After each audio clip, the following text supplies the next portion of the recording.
Very good morning to all of you. हम सभी आज सिंटेक्स ऑफ कंजक्शन पार्ट 80 पढ़ेंगे। मतलब सिंटेक्स का जो है हम प्रीपोजिशन तक पढ़ लिए। अब जो है कंजक्शन का शुरू करना है पार्ट, और पार्ट 80 आज जो है 18वां पार्ट जो है आज हम शुरू करेंगे।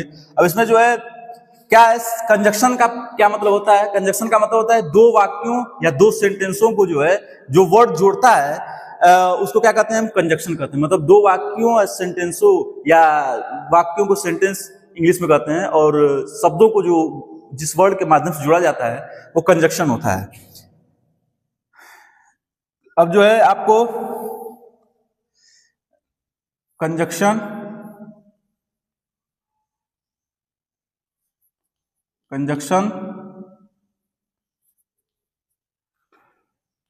दो प्रकार के होते हैं। कंजक्शन दो प्रकार के होते हैं। पहला है कोऑर्डिनेट कंजक्शन, कोऑर्डिनेटिंग, ठीक है, कोऑर्डिनेटिंग कंजक्शन। और दूसरा होता है सबऑर्डिनेटिंग कंजक्शन, सबऑर्डिनेटिंग कंजक्शन। मतलब दो कंजक्शन आपको पढ़ाए जाते हैं।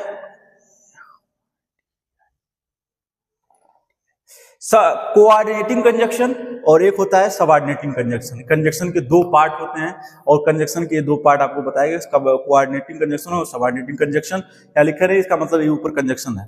तो ये दो प्रकार के होते हैं। अब इसमें जो है इसमें भी कुछ दिया गया है, लिखा है कि कुछ कंजक्शन को पेयर में यूज किया जाता है। जैसे पेयर का मतलब होता है जोड़ा। कुछ कंजक्शन को हम पेयर में यूज करते हैं। पेयर मतलब होता है जोड़ा। इसको मिटा दें, आप समझ गए कोऑर्डिनेटिंग। अब दो जोड़ा में कैसे यूज करते हैं, जैसे एक एग्जांपल अगर आपको समझना रहे जोड़ा में कैसे यूज करेंगे तो कहेंगे आइदर आर। एक होता है और होता है नाइदर नार। मतलब दो हो गए ये दो एक ही साथ आए हैं। दो वर्ड क्या हुए हैं, एक ही साथ आए हैं।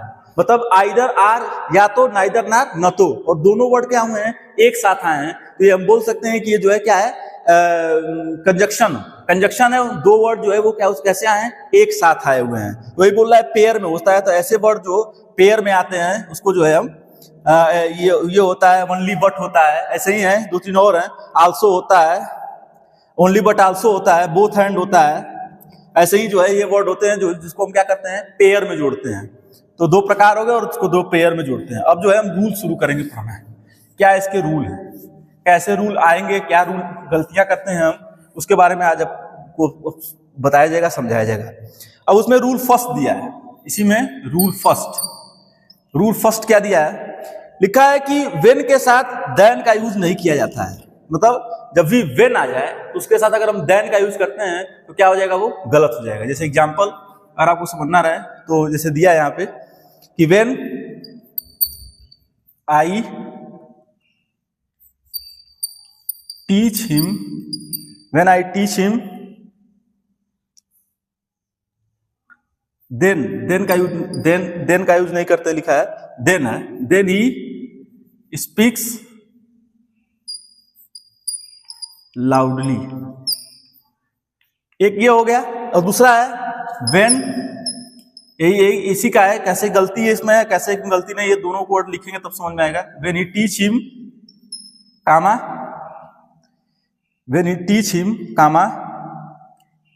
ही स्पीक्स लाउडली।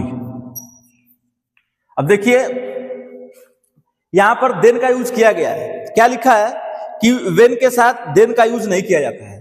तो वेन आई टीच हिम, मैंने जब उनको पढ़ाया तब ही स्पीक्स लाउडली, वो तेजी से बोल रहे थे।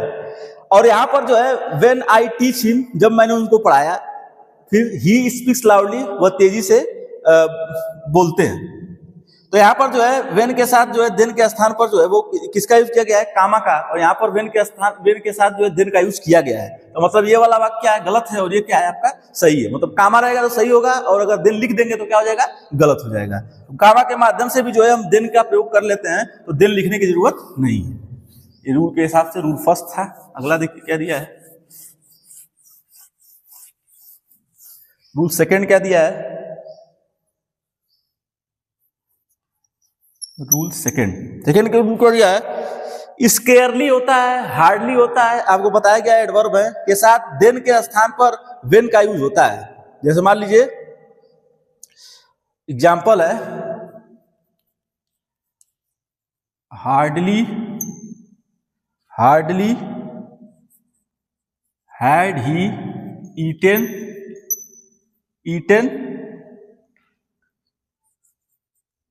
his food when his mother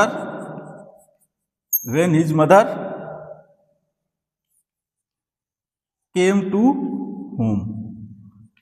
अब ये हो गया, लिखा है कि हार्डली के साथ देन का यूज होता है, देन के स्थान पर वेन का यूज होता है। तो यहाँ पर जो है जैसे मान लीजिए देन रहेगा, THEN, देन मतलब होता है तब। तो यहाँ पर जो वेन जहां लगा है, यहाँ पर देन का प्रयोग कर देंगे तो क्या हो जाएगा? गलत हो जाएगा। वे बोल रहा है कि जब हार्डली लिखा है, यहाँ हार्डली लिखा है, तो हार्डली के साथ हम हमेशा किसका प्रयोग करेंगे? वेन का, देन का नहीं।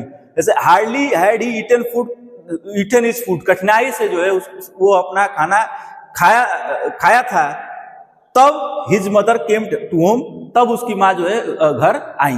तो इस तरह से जो है यहाँ पर वेन का प्रयोग करेंगे, और वेन के देन के स्थान पर जो है किसका प्रयोग करते हैं? वेन का यूज करते हैं हार्डली के साथ।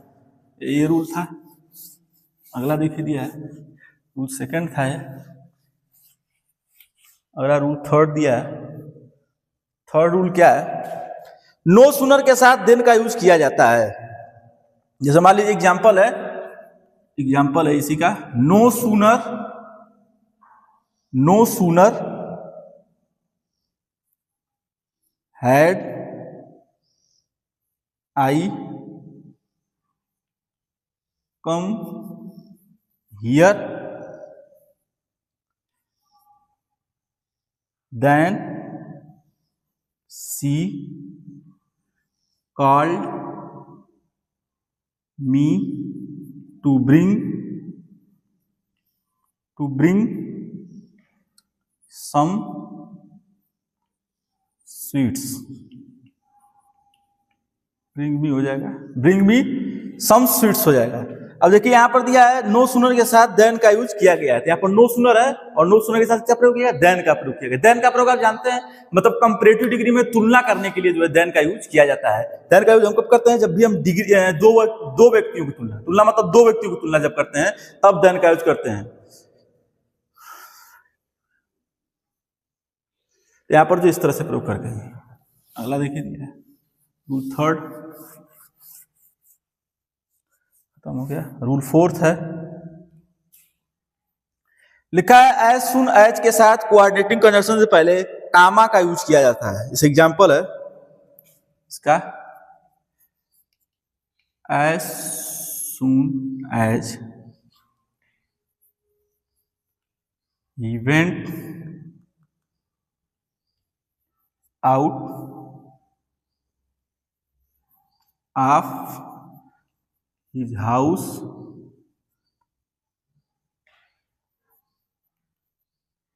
his father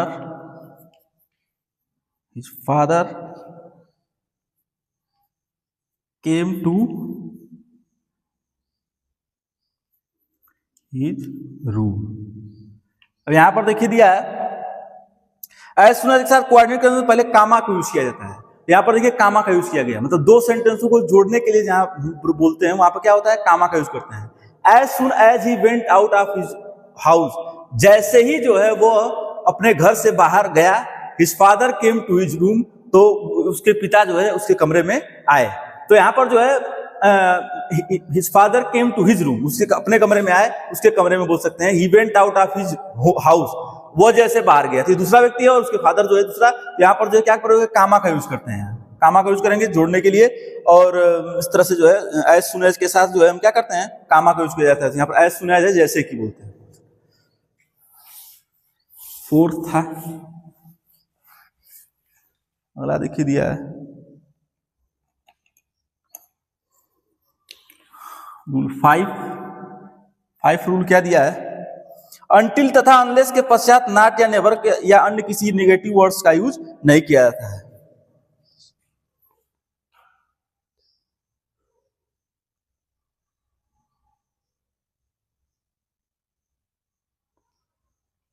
एग्जाम्पल जैसे अनटिल का देख लीजिए, wait here until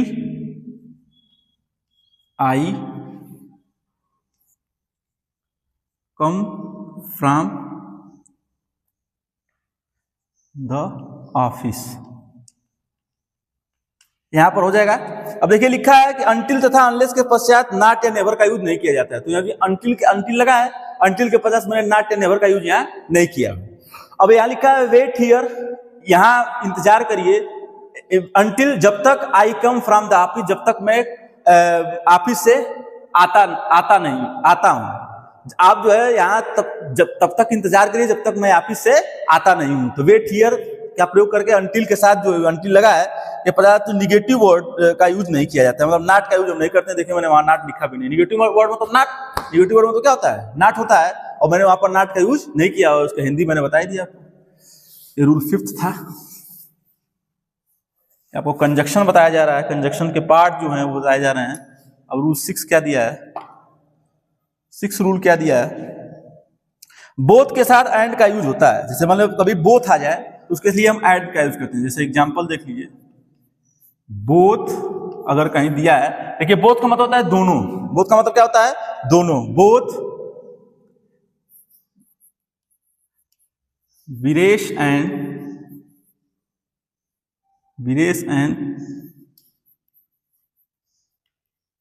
Sudhir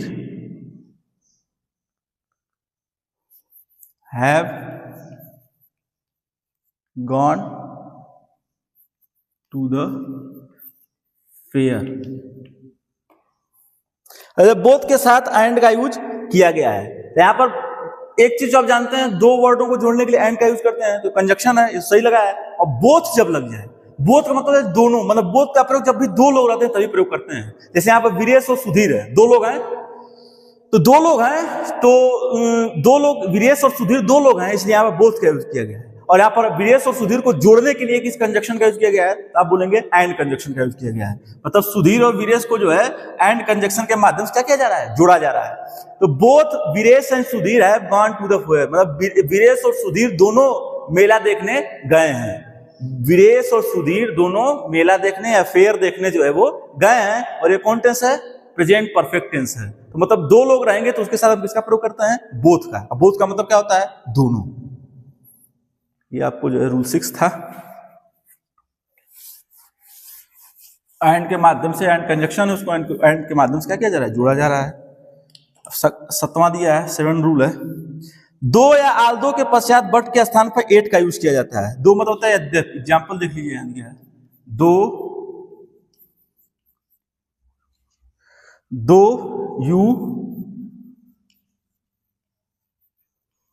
you worked hard at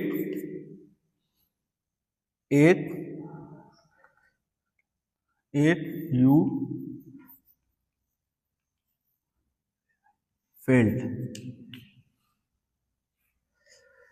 अब देखिए दो यू वर्क हार्ड, अब दो के साथ किसका प्रयोग किया है, एट का यूज किया गया। YETH बोल वही लिख रहा है। दो या आल्दो के पश्चात बट के स्थान पर, यहाँ पर बट का यूज न करके किसका यूज करते हैं, एट का यूज करते हैं। यद्यपि होता है इसका मतलब इस दोनों का। तो यहाँ पर लिखा है दो यू वर्क हार्ड, यद्यपि तुमने कठिन काम किया, एट इस पर भी यू फेल्ड, तुम फेल हो गए। मतलब दो के साथ यद्यपि का मतलब यहाँ है यद्यपि तुमने कठिन काम किया, इसके बाद भी यू फेल्ड, तुम फेल हो गए। तो यहाँ पर जो है दो के साथ, दो का जो यूज किया गया इसको दो बोलते हैं, उसके साथ जो है एट का यूज किया गया है। तो यहाँ पर दो के साथ एट का यूज है, तो दो के साथ एट का ही यूज करते हैं। और आल्दो रहेगा, आल्दो भी रहेगा तब भी, आल्दो या दो रहेगा, दोनों के साथ इसका प्रयोग करते हैं, एट का यूज करते हैं, YETH।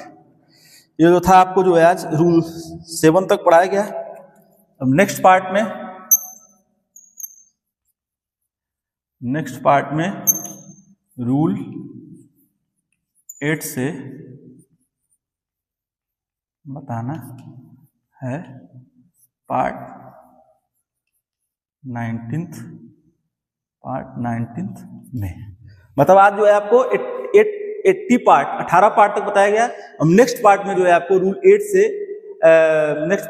से कंजक्शन में कहाँ हम गलतियां करते हैं, ये जो है आपको पार्ट 19 में जो है समझाया जाएगा नेक्स्ट पार्ट में। तो ये कंजक्शन का जो हम यूज कर रहे हैं, तो एक चीज आप ध्यान देते हैं कि जो दो वर्ड रह रहे हैं, जो शब्द रह रहे हैं, मैंने शुरू में आपको बताया था जब कंजक्शन शुरू किया मैंने, तो वही बताया कि आप जो इसमें यही गलती देखते हैं या इसी को सीखते हैं कि जब हम दो सेंटेंसों को जोड़ते हैं तो क्या प्रयोग करते हैं या किस जगह किसका प्रयोग करते हैं।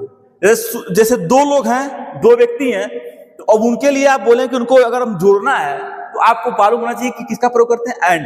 जैसे राम एंड श्याम, तो यहाँ राम और श्याम दोनों क्या है, नाउन है, और उन नाउन को एंड के माध्यम से क्या किया जा रहा है, जोड़ा जा रहा है। जो एंड जोड़ने का काम कर रहा है वो उसको क्या कहते हैं, कंजक्शन कहते हैं। आपने अभी तक जो रूल पढ़ा है रूल 7 तक, उसमें यही बताने की कोशिश की गई कि कैसे दो वर्डों को जोड़ते हैं तो क्या उसका मतलब होगा और कहाँ कामा लगेगा और कहाँ कामा न लगा के भी जोड़ा जाता है वाक्य। तो इस तरह से इसमें सेंटेंस में जो है आपको बताया गया, जब से बोथ आ जाए, बोथ मतलब दोनों होता है, तो उसके साथ हम एंड कंजक्शन का यूज अपने आप कर देंगे। ये आपको जो है एक थोड़ा सा रूल 2 के साथ यद्यपि का प्रयोग होता है। इस तरह से जो है वेन का भी प्रयोग जो है वो किया गया था कि वेन के साथ जो है देन का यूज नहीं करते हैं। तो इस नहीं करते हैं तो क्या करते हैं, कामा का प्रयोग करते हैं। ये जो इन सब सारी चीजों को जो है कंजक्शन में आप पढ़ते हैं, और उसमें वनली बट होता है, नाइदर है, जैसे वाले नाइदर न तो, जैसे नाइदर का मतलब होता है नाइदर नार, जैसे मतलब कभी भी नाइदर आवे तो उसके साथ आपको नार का यूज करना ही है। वो आइदर आवे तो उसके साथ आर का यूज करना है। आइदर आर मतलब या तो, और नाइदर नार मतलब न तो। इस तरह से सेंटेंस को जो है हम कहाँ कैसे करते हैं गलतियां, इसको आप मैं समझाने की कोशिश किया। कंजक्शन में आपको रूल 7 तक पढ़ाया गया। नेक्स्ट पार्ट में रूल 8 से जो है आपको बताना है पार्ट 19 में कि क्या उसमें जो है आगे अभी जो है कुछ और भी हैं इसी के कंजक्शन के रूल हैं, उसमें जो है आपको और भी गलतियां कैसे करते हैं उसके बारे में जो है आपको बताने की कोशिश मैं करूंगा। यह आज आपका जो है पार्ट 18 सिंटैक्स ऑफ कंजक्शन जो है वो खत्म हुआ। संडे स्पेशल क्लासेस के लिए मेरे यूट्यूब चैनल को लाइक करें, फॉलो करें, सब्सक्राइब करें तथा अधिक से लोगों को मेरे चैनल के बारे में जानकारी देकर जागरूक करें। Thanks to all of you.